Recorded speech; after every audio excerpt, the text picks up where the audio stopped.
Olá, é hora de ficar por dentro dos assuntos que foram destaque no Ministério Público Federal no Redação MPF. No Ceará, a Igreja de Jesus Cristo dos Santos dos Últimos Dias deve adotar medidas compensatórias por danos ambientais causados em área de preservação permanente no estado, onde a igreja construiu um complexo religioso. O parecer emitido pelo Ministério Público Federal aponta que a degradação ambiental causada pela igreja foi comprovada em laudos periciais elaborados por perito judicial e pela Polícia Federal, que constataram que a construção foi feita em áreas de dunas e vegetação de restinga.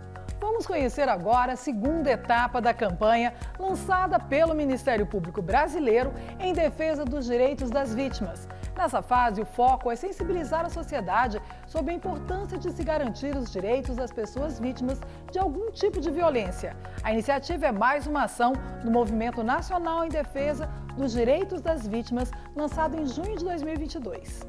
Eu senti culpa. Eu senti medo. Eu senti vergonha. Eu senti raiva. Eu fui uma vítima. E você?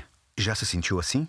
Seja qual for o sentimento envolvido, pessoas expostas a situações de ódio, intolerância, exploração, catástrofes, fraudes e outros crimes são vítimas. E o que todas têm em comum são direitos. Informe-se e conte com o Ministério Público. Acesse direitosdavitima.mp.br, uma campanha do Movimento Nacional em Defesa das Vítimas.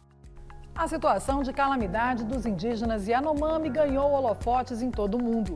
Desde então, eles receberam assistência, mas a situação desses povos ainda é grave, como denunciou o Ministério Público Federal. Vamos ver?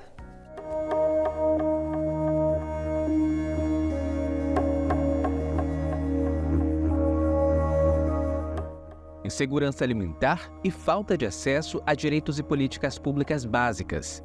No Amazonas, os Yanomami ainda enfrentam muitos desafios, até mesmo para conseguir a documentação necessária para cadastramentos e saques de benefícios. Para receber atendimento médico, os Yanomami têm que se deslocar até o município de Barcelos.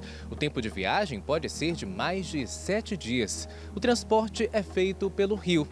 No trajeto, eles dormem às margens das canoas. E quando chegam à unidade básica de saúde mais próxima, ainda podem ter o direito à consulta negado, por falta de documentação. Os cartórios mais próximos ficam às vezes a uma distância de 10 dias de viagem pelo Rio Negro, o que os expõe a situações de vulnerabilidade extrema. Imagens exibidas pelo Ministério Público Federal à imprensa mostraram um contexto de emergência. Um dos abrigos improvisados apresenta estrutura precária e foi totalmente destruído durante uma chuva forte. Nós aqui estamos falando do mínimo. Nós estamos falando de uma certidão de nascimento que dá origem a toda a documentação civil que todos nós aqui temos e que muitos deles só têm acesso tardiamente. E quando eu falo tardiamente, eu estou falando de uma população adulta. Então vejam só. Por vezes, o pai, a mãe e os filhos não têm registro. É uma verdade.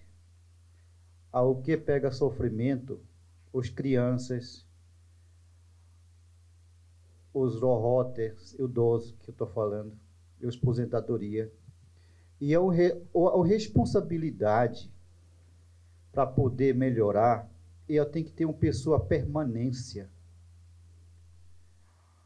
Eu acho que é assim que pode melhorar mais um pouco, mais ou menos, para resolver a situação para o povo Yanomami. O MPF pediu à Justiça Federal a condenação da Fundação Nacional dos Povos Indígenas, a FUNAI, da Caixa Econômica Federal e do Instituto Nacional do Seguro Social, o INSS.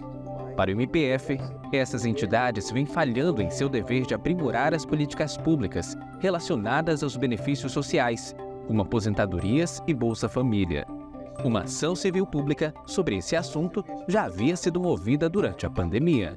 Buscamos, por mais de 3 anos com o governo federal, articulações para fazer o que está lá nos estudos, na publicação que o próprio governo federal encomendou, que é o quê?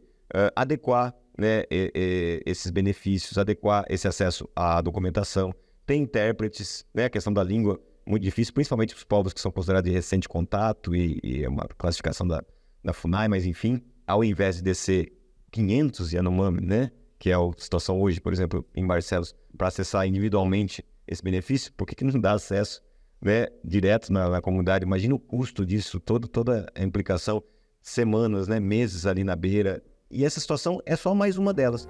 A Justiça Federal acatou o pedido do MPF e determinou providências imediatas para garantir a segurança alimentar e a solução para as demandas dos indígenas da cidade, além de apoio logístico para o retorno seguro das famílias, aldeias e comunidades. Sobre o acesso negado aos serviços de saúde, tentamos contato com a Prefeitura de Barcelos, mas não tivemos retorno até o fechamento desta edição.